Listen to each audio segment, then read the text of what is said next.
Welcome back to the virtual Myrtle Beach Speedway. Apologies for the technical difficulties. We're on currently lap 145 of the scheduled 200 here for the 8th race in the 4-wide racing ARCA series. And Jacob Denson continues to lead this race. It's him, Charlie Harcum, and Austin Reedy who led us back on the recent restart for a caution wave immediately right after. Kenneth Bueno, Francisco Bacchial along with you for the ride. Francisco, it has been a wild one to say the least, and coming to the last 50, I don't think that even in the home stretch of this event, we're going to see any of it dial down. Yeah, this has been the topic of the night. Just turn one really has been the main chaos spot for everybody. And it won't surprise me if this is the way it'll continue for these last 50 or so laps, because it has just caught absolutely everybody off guard, and it has not stopped. Definitely hasn't stopped. We've talked multiple points throughout this race at this top three that you're seeing right now, the 45, the 46, and the 11. At this point, they had been mired back in the field due to pitting earlier on. Reedy had the most trouble out of the three.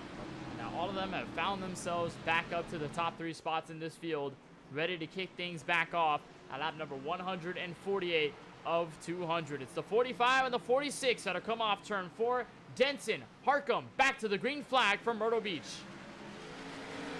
A good launch there for Harcum.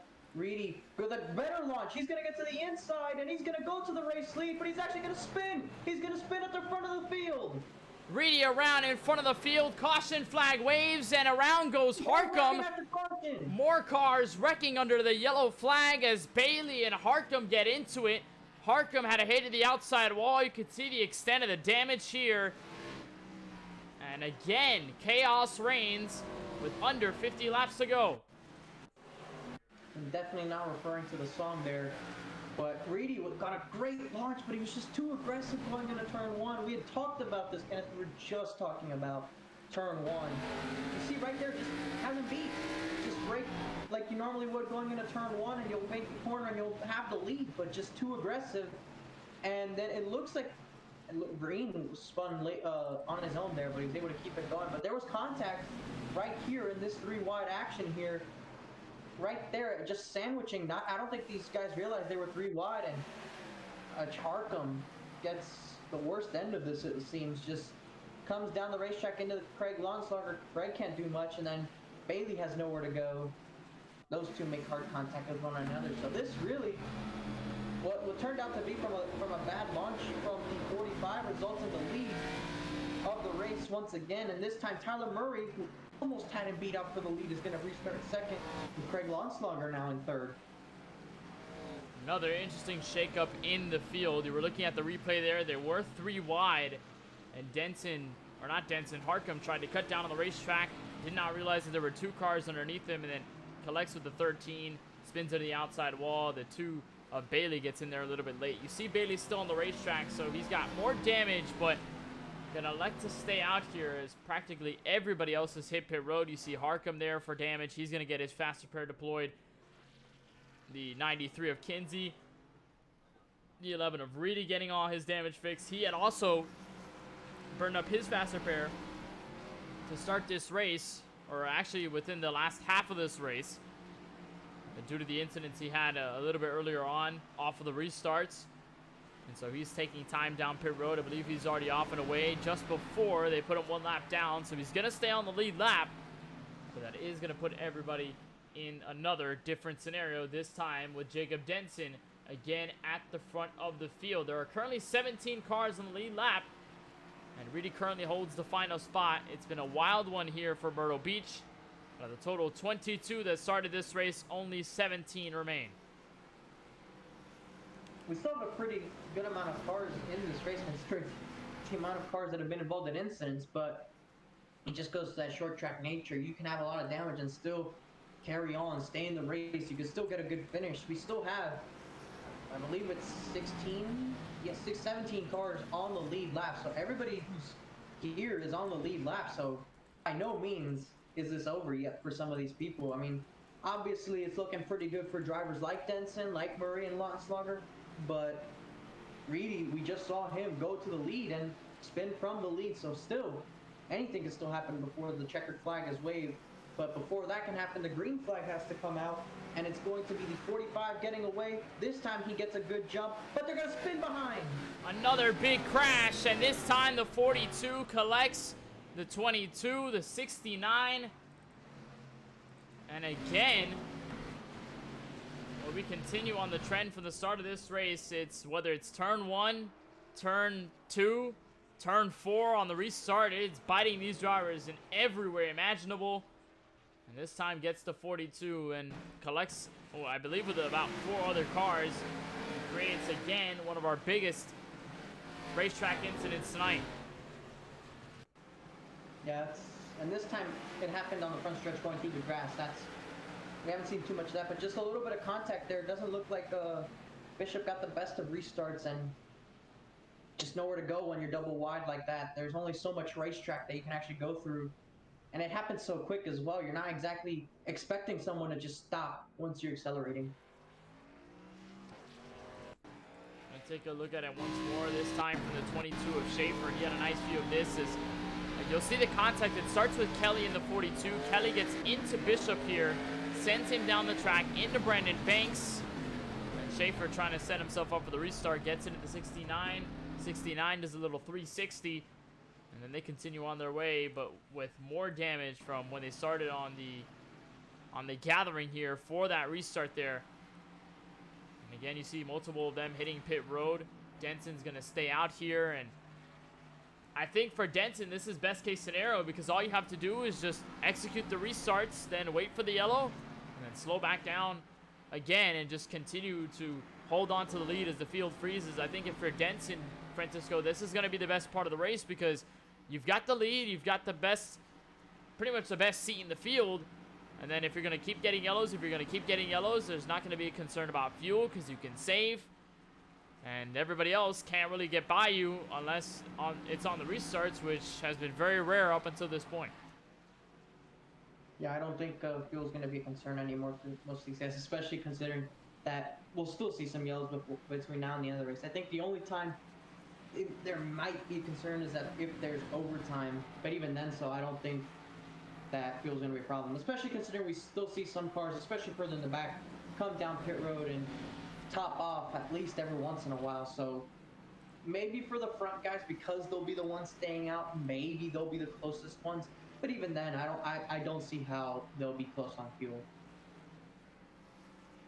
So again, we're going to look to stack them up, and this time Jacob Denson will hold control. Tyler Murray, league owner, will hold the outside in P2. Remember, up until this point, these guys have not had a full wide racing ARCA win yet this season. Denson has been close, but has not been quite there. Murray has not been able to get the win in the ARCA series so far. Lounslugger has been close, but still no cigar. Tristan Bailey also the same. If you're looking for a recent race winner, you're going to have to look all the way back to Ken MacArthur. And also, or actually Ken MacArthur by himself in 13th as a winner from Daytona earlier this year. Pace car again going to merge down to pit lane. It's going to be another double file restart. 45-8, back at the gas and back under green we go. Green flag out, and looks like they both got a good start behind him.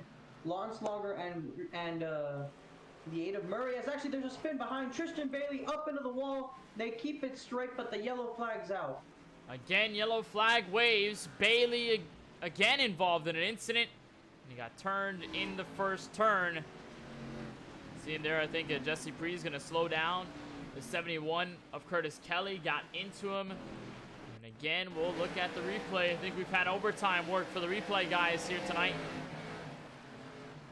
As you see the 2 of Bailey, he gets tagged by the 0-0 of Pre's going into turn 1. So you'll see it here. Seems to enter fine, but it's the 0-0 right about there that gets into him. And Curtis Kelly has nowhere to go up top. He hits him as well.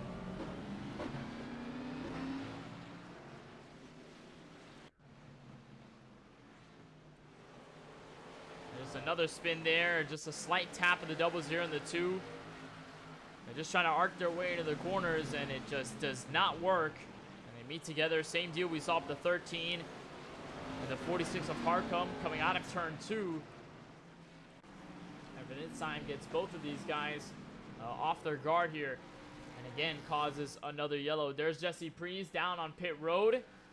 A couple other drivers have hit pit road for service, but it is mostly a consensus that everybody will stay out this time by as we come through lap number 163 of 200 and our final 40 laps of this event. What has been a wild one here so far from Myrtle Beach. We'll take a short break, but you won't miss a thing again here on the KBueno Racing Network. It's Denson, Murray, and Lounslugger, your top three from Myrtle Beach.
Back to the green flag here on lap 165 of 200. It is Denson at the front of the field with Tyler Murray to his outside here for the 4-wide Racing ARCA Series from Myrtle Beach. It's been a wild one so far. Many cautions have plagued this race, but this restart could be pivotal as the 13 gets turned in front of the field.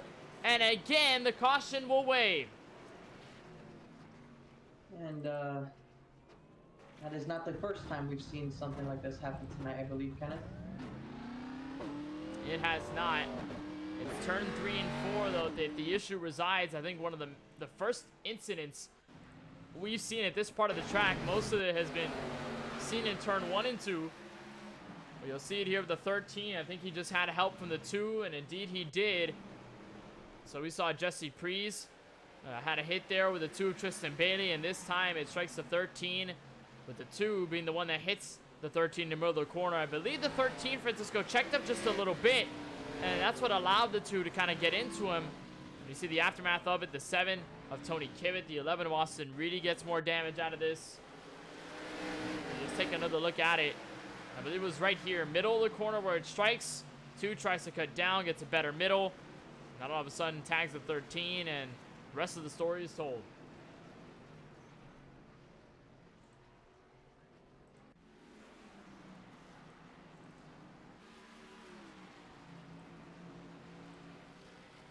So again, under caution, coming to the last 30 laps of this race. And Jacob Denson has been holding strong on the restarts. It was a bit of a shuffle for third on back, which is exactly why you saw Lounslugger in it. You saw AJ Green fighting for position. Curtis Kelly had put his hat in the ring.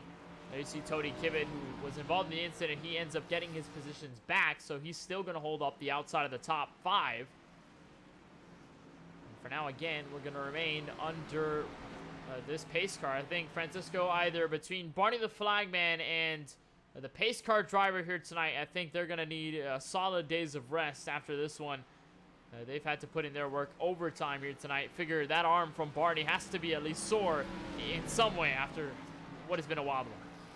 Yeah, I have some insider word that the pace car driver for tonight was Brett Mylander, which, again, those that watch Formula 1, was the one who drove the safety car out there at Spa during the rain when they were trying to clear up that racetrack. So, not his first rodeo, so it's he's definitely getting his work in there today. I think whatever iRacing has to put in, they have to chip in extra to give the pace car driver some extra incentive for what he's been able to do here tonight. But you got to give credit to all these drivers hanging in tough despite all the incidents. And at this point in the race, you'd probably expect the tensions to boil over. We see that many times at short tracks where tempers flare, drivers get angry, and we see retaliation efforts. We see beating and banging on purpose because the drivers are not happy with each other. And luckily tonight, despite all the issues, despite all the crashes, we've seen these drivers maintain tough. They keep their head high, and even with damage that they have on the racetrack, they're still able to run through this race. Maybe the tensions aren't quite diminished as the 48 and the 71 make contact going back to the green flag. But nonetheless, we'll see if that becomes a label of fruition here for the rest of this race. Final 30 laps underway. Denson with a good restart, and Green moves to the inside of Murray to turn 1. AJ Green trying to be aggressive, seeing if he can get back up there. Slightly newer tires for some of these guys. Remember, they've hit a little bit more recently than them, but the yellow flag's out once again. Oh, another wreck further in the back coming off turn 2. I believe it might have been the 43 of Ricky Rosner. Or either him or the 22. I believe it was Schaefer that had this incident here, and indeed it was. Got tagged by the 2 of Tristan Bailey. So again, we're seeing Bailey collected in an incident. We saw him tag the 13 of Lamslager at the entrance of turn 3. And this time slides up the track, gets into the 22. And the 22 is nothing but a passenger.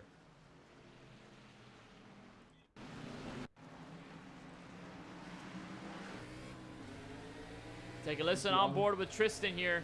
Going into turn 1. And right there, I believe, trying to avoid either getting loose and then inadvertently gets into the 22 there. Yeah, just a check up in front of him. He drifts up, trying to avoid it, and doesn't realize just how close he is to that 22. And around goes Schaefer. Unfortunately for Schaefer, just wrong place, wrong time. They're just trying to take advantage of them checking up on the bottom, and gets hit in the left rear. So again, under caution, I think these drivers definitely already exerted with the amount of yellow flags we've had tonight. There's Ricky Rosner to get a wave around, so he's going to come around the field. We're, I believe, 2 to green this time by. So that will give us at least one more lap. That may be the good sign here, Francisco, when we get the yellows, is the fact that we go green rather quickly instead of us taking a long time to get yellow flags under wraps here. We're able to stay for maybe a lap or 2, and then all of a sudden field stacks up and we go back green. Yeah, but even then, so just the sheer amount of yellows that we've had does make it seem a lot longer, just given the fact that it's basically these guys doing a road trip, if you will. They're going single file, staying behind one another, occasionally going speeding up a little bit, occasionally stopping. Feels like a road trip more than a race. You can see the total amount of cautions on the right side of your screen. This is a total of 23 so far. Going to the final 25 laps of this race, we've had 110 of our 176 laps under yellow. We've only had 5 lead changes so far, and our fastest lap of the race was set by the driver who spun a couple of laps ago, Eric Schaefer with a 19.418. I believe that was under either some sort of green flag circumstance, or we had a solid green flag run in the middle of this event.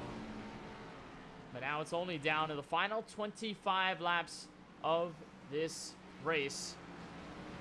So we should have somewhat of a dash to the finish if we can stay green. And so far, it's been the 45, Jacob Denson, unchallenged due to the yellows at the front of the field. We had some strike by the 8 machine of Murray, some nice runs by the 48 of AJ Green. But as of right now, it is yet to be Jacob Denson to be beat here on any restart. He's going to have control of it once more at the exit of turn number 4. Pace car comes to the inside of pit road one more time. Can we stay green to the finish? We'll just have to find out. The 45 and the 8 back in row number 1. Back to the green flag. A bit of a wobble by Curtis Kelly, but another good start by Jacob Denson to the first corner. Murray trying to get aggressive, seeing if he can get the lead away right on the rear bumper of Denson, but not quite close enough to really do anything here in turn 3. Has to settle for that second spot. AJ Green looking back in that 3rd position, seeing if he can actually gain the spot on Tyler Murray. We did go green this first lap, and we stay green at the moment, but you see further back a car sliding up the racetrack and a car around. You have a spin. 69, Michael Woolley around again. And no need to explain this to you either. Caution flag flies. With about 20 laps to go, there's insult to injury. Well, there's the bumps being used, I guess, in full effect here. As the pace car comes out, field will come by.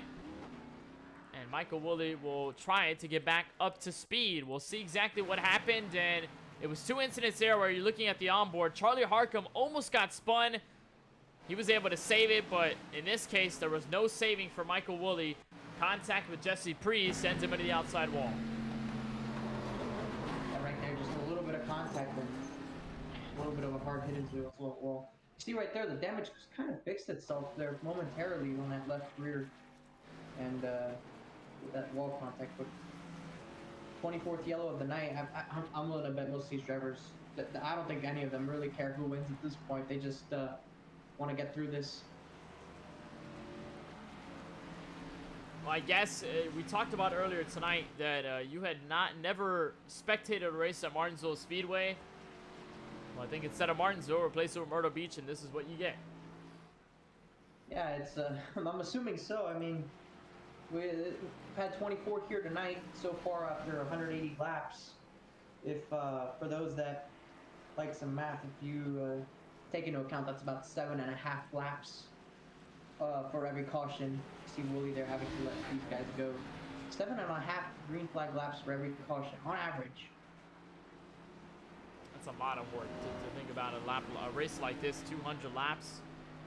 And we are still far from over. Telemetry tells us, I think deceptively so, it says we're about 6 minutes away from the finish. So if this race does stay green, we're still on track for 6 more minutes and the race is over. But with the way we've seen the yellows, the time just continues to go up. And we're still 20, at least under 20 laps out of this race. Now coming to 18 to go. We cross the start-finish line, and I believe we'll take 2 to green this time.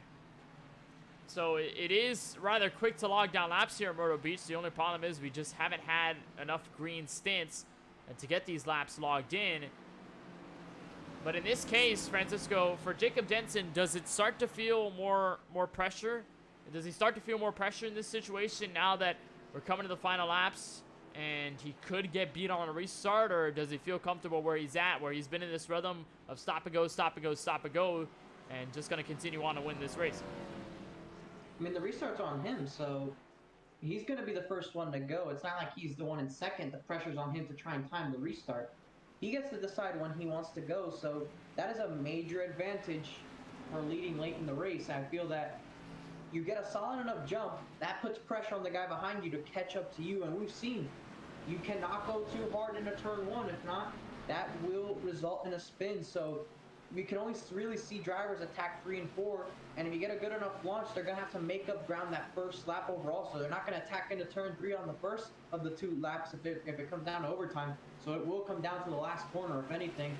Right now, you see stacking them up. A good launch for the 45. The 8 hangs with him just a little bit. He's going to try the crossover here into turn 1. He's going to get a little bit loose, but he's going to try the crossover to the inside. And around he goes. Leader around the 45, and again caution comes out, and this time it's at the dismay of the race leader. They stack up in turn 3, but it's arguably this moment of the race that probably changed it for the end. You see Ricky Rosner trying to come back up to speed. He was trapped there on that wall on the inside of the pit lane. But it's Denson that gets turned by the 8 of Tyler Murray. Watch this on the restart. Seems to be okay. 45 with a good jump. But watch the crossover attempt by the 8. Tries to look underneath. Gets the run on the 45 here, but the door closes. The 45 comes around. But look at the aftermath there between Harcum, Reedy, and the rest of the guys behind. They also get collected in this as well. And watch on board here with the 93. Almost gets by, but not everybody becomes safe. Yeah, that's a tight window for him to make it through. I bet he's counting his lucky stars on that one, Kinsey is. But some of the rest of these guys got some hard hits down the back straightaway. A crossover attempt there by the 8 to begin with. Very aggressive. Normally the line in turn 1, what we've seen is that you want to enter off the bottom and then turn down as the corner goes.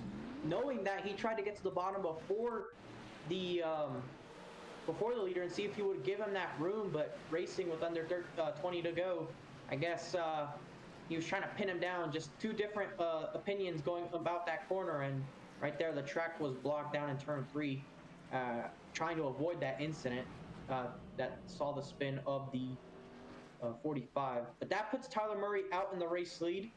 I'm sure that the driver of the 45 is not going to be very happy about this post-race. We'll see how he can recover. He is in the 16th position right now. There are 17 on the lead lap. We'll see if he can recover, maybe get a top 10 for his sake. But right now, it is up to now Tyler Murray to see if he can now hold off AJ Green, Curtis Kelly. We see a little bit further back there other drivers as well, who maybe we haven't talked about too much throughout the night, but they've sort of just been lingering there, biding their time, seeing if they can get to the end of this race. I believe one of them is Tony Kivet. We really haven't talked about Tony Kivet too much tonight, yet he's in the top 5. And Tony Kivet in the top 5, involved in a couple of incidents. And we talked about him, started 7th in the 7 Jack Daniels machine. You see some of the damage on the hood. He has been a part of some of the calamities, so he has not been able to survive in the most part, but at least in the last portion of this race, he's got a good chance to rack up a top 5 finish, or maybe if push comes to shove, maybe a race win. He's going to be in the outside of row 2, so he is going to have to defend against the 71 of Kelly, who we've seen be aggressive all night long. And so we'll see where Kivet stacks among some of the biggest leaders here tonight. So Murray's going to have the advantage on the restart. Lap number 191 coming to 10 laps to go officially from the end of this race. AJ Green in the 48 going to try to hold strong up on the top side. Pace car is down. We'll see when Murray tries to go for the gas, and he does right off turn 4. Kelly gets loose, but we stay green, and we're going to go into turn 1 with Murray out front. And Kelly's loose, and he's able to hang on to it. Kivet has a moment. He has to chase the car up the racetrack. That means that the top 2 breakaway, 3 wide off turn 2 as AJ Green looks to the outside, trying to see if he can take over that spot. We have a wreck in the back straightaway. And it's Christopher Bishop right there. Camera shows it. Around he is. He had burned his fast repair quite recently. The driver of the 42 just continuing to have a very tough night here for Myrtle Beach. And I'm not sure whether he had help. It might have been a part of the incident that we saw. And you're going to see him 3 wide here with Eric Schaefer. There's Jacob Denson. But it's not them that's the cause of the yellow. It's the contact right here as the 42 tries to check up. Yeah, trying to check up. He sees the smoke up there. Jesse Priest actually had a moment further up the road. That's what he was checking up for. And he gets hit by Craig Longslaughter. Craig probably didn't see what was going on, but look right there, Jesse Priest slow on the racetrack. Something happened to him further up. That was the 3 wide I saw. He just starts merging to the inside, literally, of the 97 of Ken MacArthur. He goes around. That's what the initial caution was for, and it seems that the 42 got hit by the 13 trying to avoid this just as the yellow had come out. So 2 separate incidents, but that Jesse Priest incident did clearly happen first, so I believe that's what the yellow was called for. Yellow was called for that incident with Priest, and he got turned. He was 3 wide in the middle with Ken MacArthur. They got touched together, and then all of a sudden Priest was just a little bit in front, had a nose in front of the 97, and got turned there, spun around to the outside wall. And by the time that Bishop had his incident with Craig Longslaughter, we saw Bishop getting sent to the outside retaining wall on the fence. But by the time that he was hitting the wall, we saw Priest back straight and back rolling. So it kind of looked like Priest wasn't involved in the incident from that onboard camera of the 42 for just a moment. But indeed, it was 2 separate incidents in the middle of the field and furthermore near the rear of the field that puts us under yellow. And we should go green with under 5 laps to go, which means, Francisco, green-white checkers are on the horizon if we get there. They're on the horizon, and they will be all available because this caution will be over before we reach any overtime. I believe it'll be 3 laps to go, assuming they get the 1 to green this next time by. Or 4 to go, excuse me, because when we reach the line to take the 1 to green, there will be 5 to go. So 4 to go. When we take the green flag, I fully expect there to be a caution before the white flag, but we'll have to see on which particular lap the yellow does fly, if it's immediate or if it's just before the white flag. I'll tell you what, though, Kenneth, before 5 flags, I'm definitely going to be bringing us a bottle of Daniel Black. I can't even say the right one. Jack Daniels? Is that Jack the... Daniels, Black Label. I'll bring the whole table. Can we even... we gotta be ready for that night. No, I don't... we can't even drink, man. We're not even of age. Number one. Number two, broadcast. I don't think it's gonna do any justice us being tipsy in the broadcast booth. But there is gonna be some tipsiness happening on this restart. We should expect some bumpers banged at the end of this one. Coming to 4 laps to go, it's Tyler Murray and AJ Green, your front two, the two Chevrolets, trying to launch off the gas. The 8 tries to send the 48 into dismay. A big stack up as they come to turn 1, sets AJ Green up the racetrack, and it's almost 3 wide as Murray goes for the lead, and around many of the other drivers go. Massive wreck off turn 2, right in the front of the field, and it looks like several cars involved. Most of them were able to keep it going in the right direction, just bouncing off each other. So no one's seriously going around, but the only one we did see go around, it looked like it was the Bishop machine there back in turn 2 to put the yellow flag out. This does mean, Kenneth, this is our first attempt at overtime now. We're officially past our scheduled distance. We'll see what happened here. You see right here with Reedy, they stack up on the outside line, and there you see they're going 3, almost 4 wide. That was not going to work. A little bit of contact with Kinsey, and that just sends everybody around. You see, for the most part, everyone able to keep it straight, but Kinsey was the one who loses all the track position. Just a little bit of contact there with Tristan Bailey. Banks able to keep it going. New Brawl spinning to the inside. A little bit of a touch to the outside wall there, but Kinsey definitely got the worst end of the stick on this one, and we'll just have to see. Right now, Tyler Murray in a good spot. He definitely caused some trouble for everyone else on that restart, but it worked out for him. He's going to have AJ Green behind him for this particular restart, and Tony Kivitt is back up into the 4th position after that one struggle he had several restarts ago. We'll have to see if he can take advantage of this new opportunity. So I'm actually not sure. I lost count once again on which caution number is this. I think we've reached 30. If not, we're very close to. Well, I guess we can look at it right here on our race summary presented by Supermix. Current leader is Tyler Murray in the 8 machine. We've completed 199 of what is supposed to be the 200 scheduled, but we will go over. Lap 202 is our market, or our target right here. With 3 laps remaining, we've had a total of 8 lead changes and how about 27 yellows over the course of tonight's race. 127 were ran under the yellow flag, and this is end counting for the moment, as we're getting ready for our first of 3 green-white checkered attempts. So this is how it will follow in the format of 4 wide. We do have 3 attempts at a green-white checkered to finish this race, so we'll double the field up, stack them up, and we'll go green with 2 laps to go. We'll try to reach the white flag. If the field does not get to the white flag and a caution comes out before the leader crosses the start-finish line to get the final lap, then we'll restart them, stack them all up, and do it all over again. And we have 3 attempts to do it. But if the field does get to the white flag in time, if the yellow does not come out by the time the leader crosses the start-finish line for the final lap, that means that we will go pretty much guns blazing all the way to the finish. Doesn't matter if the leader's wrecked, doesn't matter what happens throughout the field, the finish will stand.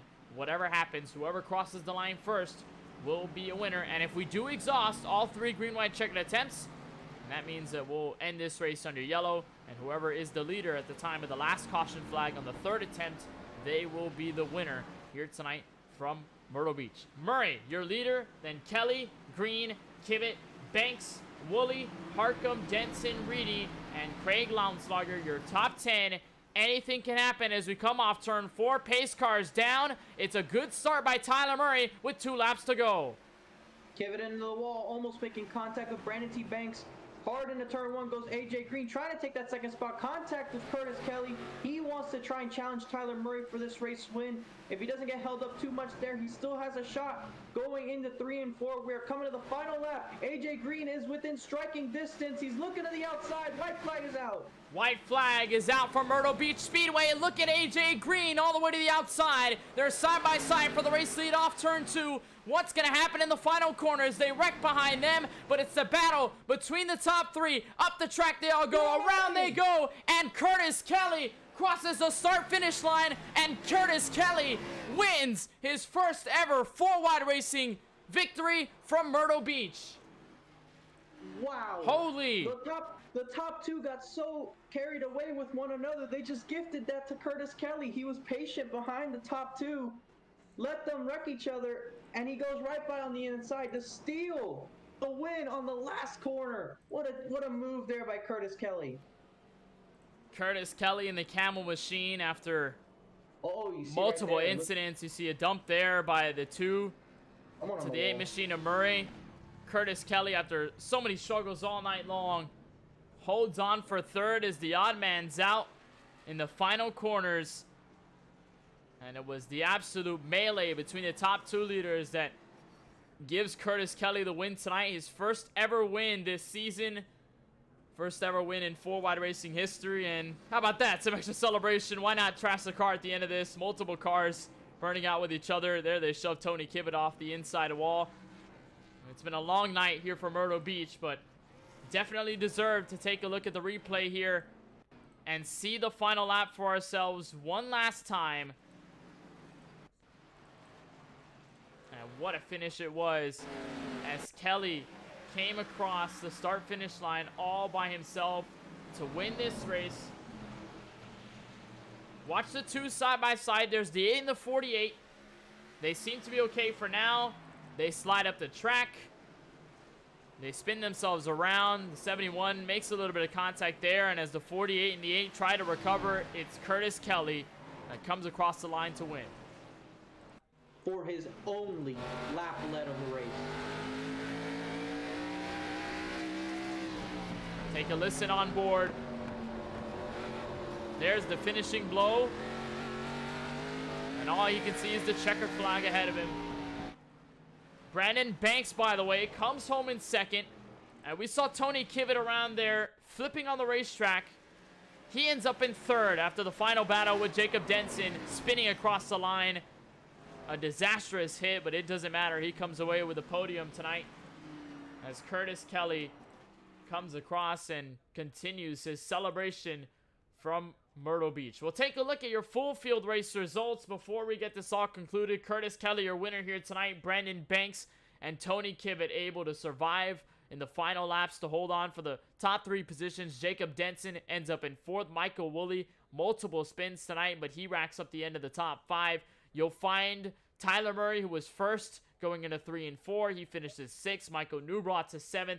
8th will go to the 2 of Tristan Bailey, AJ Green, and Charlie Harcum, your final drivers in the top 10. And looking at the rest of the field, you see Jesse Prees. Well, many incidents here tonight. He'll finish in the 12th spot.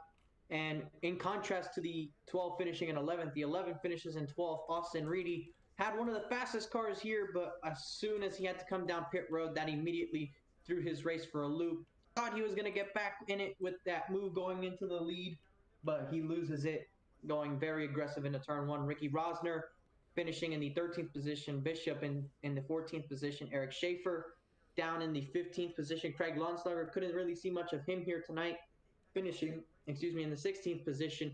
Cody Kinsey in 17th. Ken MacArthur recovered to finish on the lead lap. He finishes in the 18th position, with Pete Bruni, after several hard impacts, will finish in the 19th position. Lance Hill rounding out the 20th position. And looking at the rest of the field, Ryan Steenbachers, he joined the race late, but was able to finish ahead of Brandon Gillis, who was the first retirement of the race.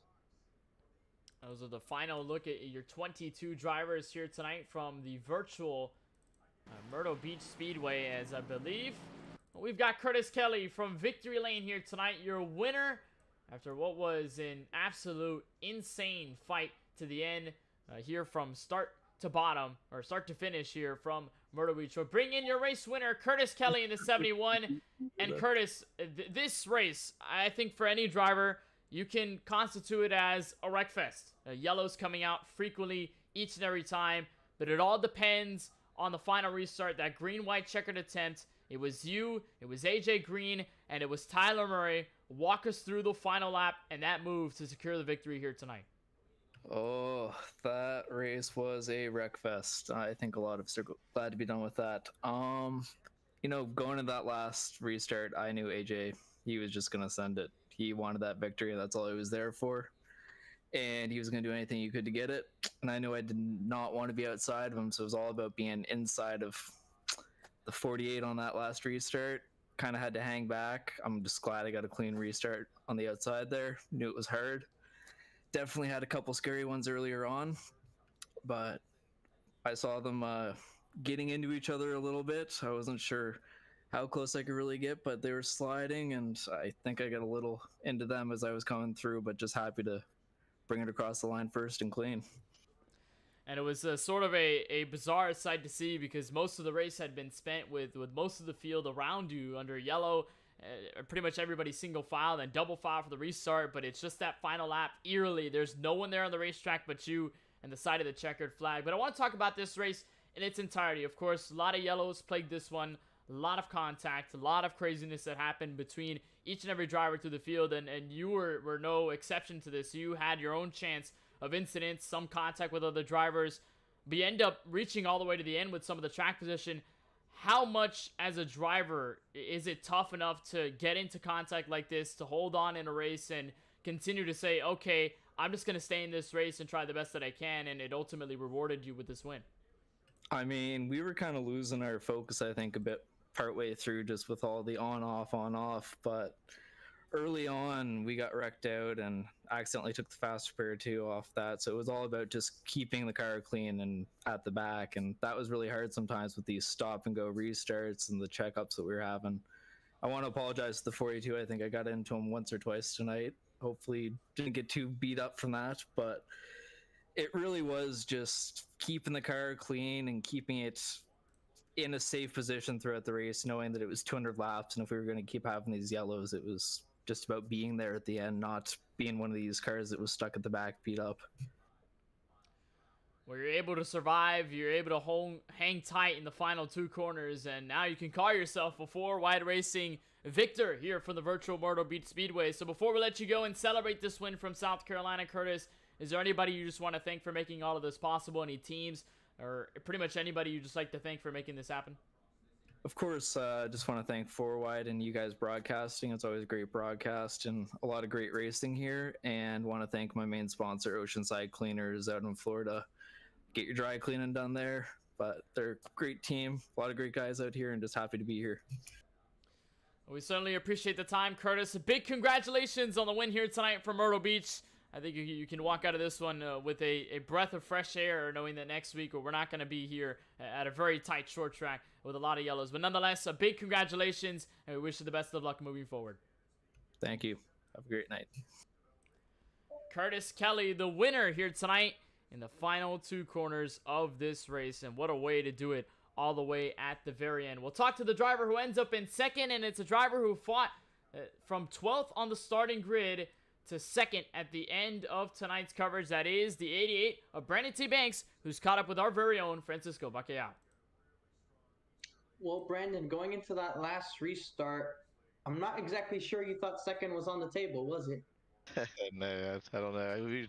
The whole strategy the whole night was just to kind of sit in the back and just try to save the car to the end. Everybody wanted to be pushing each other around and everything for the entire race. We just tried to save the car. Luckily, these ARCA cars, they could take a beating. So, but it worked out there at the end. We just slowly, about 50 to go, we started making our way to the front there, and just got lucky there with AJ and Tyler getting together. Yeah, we saw those two coming together for the win and eventually handing it to Curtis Kelly. When you were there in that presumably 4th position coming to the checkered flag, what were your thoughts as you see the top 2 take each other out? Tony was behind me, and I was like, "Man, they're spinning, Tony. They're spinning." I said, "Gotta stay low," and it just knew that as soon as they started getting sideways into each other, they're pretty aggressive, both of them. So I kind of figured they were going to do something there at the end, and just to try to stay out of the way or stay where they're not. So, like I said, it worked out. Top 2, I'll take it. Yeah, and one of the main things that we saw here tonight that was probably the main cause of incident throughout the night was repetitive spinning under the brake zone going into turn 1. And I kind of want to ask you, having the opportunity to do so, what was it like trying to not have the car spin out going into turn 1? We saw, I think everybody at least once had a problem going into turn 1. Yeah, it was super slick, man. It was like going on ice. I actually live like 5 minutes from this track, so they actually just plowed it down a couple months ago. It's kind of sad, but yeah, it was like ice going into turn 1. You had to be really really dedicated to just getting real easy on the brakes and just kind of letting the car come down naturally. But I think a lot of these guys were trying to run some lower brake biases tonight, and that just doesn't work here. So, but yeah, it was like ice. You just had to stay clean. That was the biggest thing, and just get to the end. That was that was the biggest thing tonight. Yeah, there's several new tracks on the schedule this season, and the next one I believe being at Five Flags. So, is there any takeaways that you can get from this track that you can maybe carry over to Five Flags? I don't know, man. We couldn't go more than 3 or 4 laps here to really even see anything that was that we could really do. I mean, I'm okay at short track racing, so we should be okay there. I think the biggest thing is going to be trying to either stay out front and stay out of the mess, or just kind of ride in the back and just wait for it to happen. I mean, we had a really good turnout tonight, which is really great. So I think there's a lot of people in here don't normally run these cars, and I don't think they put the practice in that a lot of people did. And going into one, like you said, it's slick. So I think Five Flags will be a little better race. I think we won't really pile into each other quite as bad as this place. Yeah, I'll speak for myself when I say this. I hope you can pass the word along to Tony to bring me a bottle of Jack Daniels for Five Flags, just in case it might end up being necessary. But aside from that, Brandon, a lot of work went into this P2. A lot of things had to happen on the racetrack and off the racetrack to help make this happen. We'll give you the floor you can give the shout out and thanks to the people and sponsors that made it happen. Yeah, just thanks to my teammates, Rowdy Motorsports, Drinking Bros Racing. We work with them really close. We had a good strategy going in tonight, and it worked out good for us. Thanks to Tyler and Reedy and all those guys for putting this on every week. This league's a blast, man. We've been here for over a year now racing with these guys, and just great group of guys. I appreciate you guys for what you do. We appreciate you taking the time to be with us here, Brandon, and congratulations on the P2. We hope to see you out tomorrow night on the road course in New York at Watkins Glen. We'll hope to see you there, and also good luck next week. I don't recall what specific racetrack we're actually at next week, but good luck anyways. All right, man. I appreciate it. Thank you. And it's Brennan Banks coming across the line in P number 2. The Geico machine able to hold strong with some damage on the Impala and ends up on the second step of the podium. We'll talk to the final driver out of our top 3, and one that had a nice ride after the checkered flag. Tony Kivitt stood up over the inside wall at the end of this race, but nonetheless, he ends up in the final step of the podium here in P3 from Myrtle Beach, and here he is alongside us from pit road. And Tony, this race, I think from start to finish was stop and go, stop and go, stop and go, yellow, green, yellow, green, yellow, green. And it seemed as though that a lot of these guys kind of fell off rhythm with the way this race held, especially in those final laps. So how did this affect you going into the finish of this event? We just kind of stayed in the back the whole race because, with all the cautions, I didn't want to get caught up in it. I knew we had the one fast pair, but I ended up not having to use it the whole race. But that was just our plan because I knew this was going to be rough. All the guys on Rowdy and Drinking Bros knew we were going to have a lot of cautions. Well, nonetheless, we did. It was certainly a wild night, but it came down to the final laps of this race. What came to execute those final laps as you were on the outside of AJ Green in row number 2, watching the leaders take what was the final attempt at a green-white checkered? How was that from the perspective behind the race car and behind the wheel? It was real slick going down into one, especially with them on the restarts and on the old tires. Because my last pit stop was like 145 or something. So we didn't really have a lot of green flag runs, but it was really loose getting into one. So I knew that was the big thing, was to try to get down into one without spinning out and to get a good run off of 2. But just we had our hands full of them last 2 or 3 laps. They were the last 2 laps. It was fun racing with Brandon and then Jacob at the end. Had a lot of fun. It was a fun night, even though we had a lot of cautions. Well, that's a very fun night here from the Myrtle Beach Speedway. And this track, like many that are introduced into the schedule, Five Flags, Rockingham, USA International, a lot of these short track venues that I guess is sort of to kind of incorporate the grassroots racing aspect of it here with these ARCA Menard Series cars. So from tonight, your takeaways from Myrtle Beach and moving on, maybe into Five Flags, maybe in USA, maybe in Rockingham, what are those going to be? I mean, they can be good long green flag runs if people they get impatient in here. I don't know if it's a product of having the faster pair. They know they got one in the in the chamber if they need it. But I enjoy this. I mean, it's fun running these short tracks because I don't do too many of them in officials because they run in officials about the same way they do here. But I enjoy them. I mean, I got a little history on this track. A friend of mine ran here for 25 years before they closed it, and it's fun. I enjoy it. Nonetheless, a solid night here from the virtual Myrtle Beach Speedway. Tony, before we let you go, is there anybody you'd just like to thank for making this all possible? Any teams, sponsors, or just anybody else you'd just like to give the love and shout outs to? First off, I'd like to thank Tyler and all them for putting this league on. It's a fun league. We have a good time racing with these guys. I'd like to thank you all for broadcasting. I'd like to thank my wife for putting up with me on this simulator all the time, and especially like to thank the my teammates at Drinking Bros and Rowdy Motorsports. We have a really good time racing with each other, and we actually went to Darlington for the Southern 500. About 20 of us met up down there and had a real good time. Nonetheless, Tony, we give you a congratulations on your finish here tonight from the Myrtle Beach Speedway, of course. So we appreciate the time. We thank you so much for joining us here tonight. And, of course, we're wishing you the best of luck now moving into South Florida and the Homestead Miami Speedway next week. And, of course, tomorrow night's action in the Cup Series from Watkins Glen. All right, I appreciate it. Thanks a lot. That's Tony Kivett to P3 at the end of this race after starting in P7. That'll end our segment for driver interviews at the end of tonight's event. Francisco will step things up to the booth once more for the final time, and wow, this race was something for a short track half mile. Lots of cautions, lots of beating and banging. I don't think we can not expect any of the same action when we go to places like Five Flags and USA International. There's a lot to unpack here in these short track races. Definitely the longest race of the season, to say the least. Right now, it is 11:22 p.m. Eastern Standard Time. That is the latest these ARCA races have ended so far this season. So definitely a long one here tonight, 200 laps, but just the sheer amount of yellows definitely helped in laying that race and that exciting finish. Congratulations once again to Curtis Kelly on capturing that win on that last lap pass.